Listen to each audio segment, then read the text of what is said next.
नंद घेरा नंद पयो जय कन्हैया लाल की, हाथी घोड़ा पाल की जय कन्हैया लाल की। जैसे कि आप सबको पता है जन्माष्टमी का फेस्टिवल पास में है, तो चलिए आज हम बनाएंगे कान्हा जी की प्रिय पंजरी का प्रसाद। तो चलिए सबसे पहले हम एक पैन में 1 टेबलस्पून घी डालेंगे।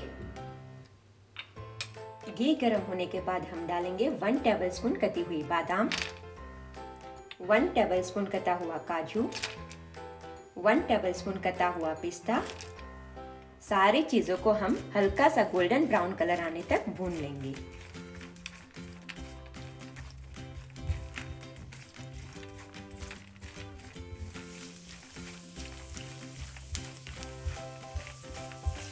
हमारे सारे ड्राई फ्रूट्स अच्छे से रोस्ट हो चुके हैं। अब हम इसे प्लेट में निकाल लेंगे। इसी पैन में हम थोड़ी सी किशमिश डाल देंगे और उसे भी भून लेंगे। किशमिश को हम ड्राई फ्रूट्स के साथ नहीं रोस्ट करेंगे, क्योंकि किशमिश जल्दी भून जाती है और ड्राई फ्रूट्स को थोड़ा रोस्ट होने में टाइम लगता है। हमारी किशमिश भून चुकी है। अब हम इसे प्लेट में निकाल लेंगे। अब हम ड्राई कोकोनट को रोस्ट कर लेंगे। यहाँ पे मैंने 1/4 कप कोकोनट लिया है।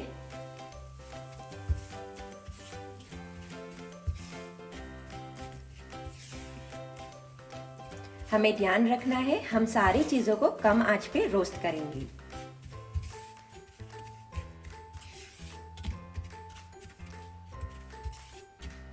हमें ध्यान रखना है, हमारा कोकोनट जलना नहीं चाहिए, इसीलिए हम कम आंच पे उसको धीरे धीरे पकाएंगे।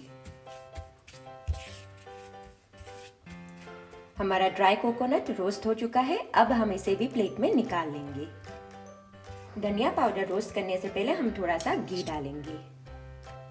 घी गर्म होने के बाद हम डालेंगे 1/2 कप धनिया पाउडर। यहाँ पे मैंने घर का पिसा हुआ धनिया पाउडर लिया है, आप बाजार वाला भी यूज कर सकते हो। अच्छे से खुशबू आने तक, हल्का सा कलर आने तक हम भूनेंगे।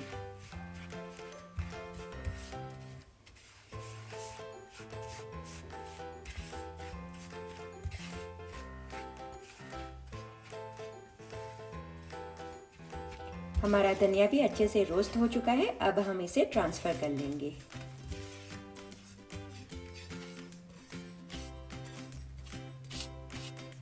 सारी चीजों को हम रूम टेम्परेचर पे ठंडा कर लेंगे। हमारी सारी चीजें ठंडी हो चुकी है। अब हम मिक्स कर लेंगे।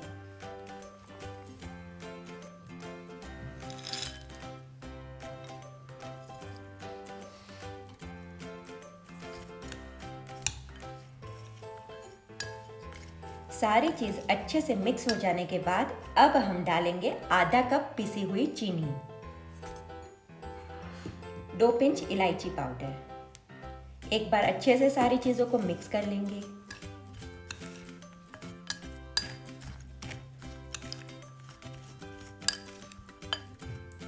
आप देख सकते हो सारी चीजें अच्छे से मिक्स हो चुकी है।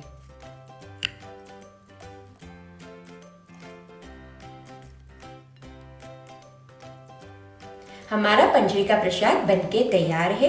आप भी अपने कान्हा जी को ये पंजरी का प्रसाद भोग में लगाइए और मुझे कमेंट में बताना आपके कान्हा जी को पंजरी का प्रसाद कैसा लगा। Thank you for watching. नमस्ते, जय श्री कृष्णा।